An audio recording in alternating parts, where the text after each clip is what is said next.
My story is that I started off in the area of theology, and then I had this epiphany that I needed to be I needed to be a complete Christian. Some of it all is that we need to love God and love man, and so that's what makes us complete Christians.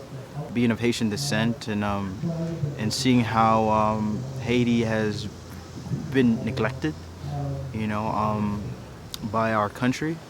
I said, you know what? I want to make a change, and I'm going to find a way to do it educationally. I decided, I say, I need to get into one of the schools in D.C. God made it work where I got into George Mason. Did for Master of Public Policy, joint degree, Master of Public Policy and Law degree because I want to not only create policy ideas, but I also wanted to help advocate for policy, advocate for change here, and I do have some domestic interests, but also change, particularly change abroad.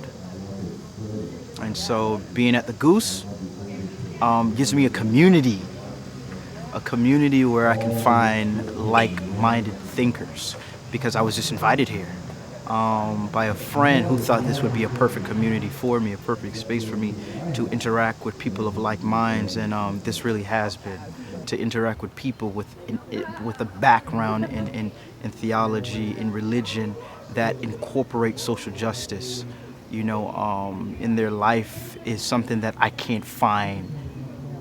haven't found any other place.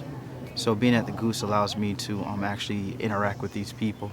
That Christ-centered motivation for why they are doing what they're doing. The experience has developed. It's developing. It's progressing. Like we just recently had an event where we have a cohort of theology students, and they were talking about things and they just started this, just this year.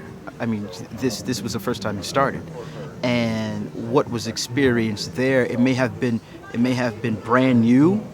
However, it was so dynamic where, because of the discussions we were having, it actually began even to change within that context of the meeting. Like it was just developing in light of what the interest, what they saw what they saw the group was interested in or had needs for. And so I think that's you got to come because it may just transform, it may morph, to something that it was not there when you first came.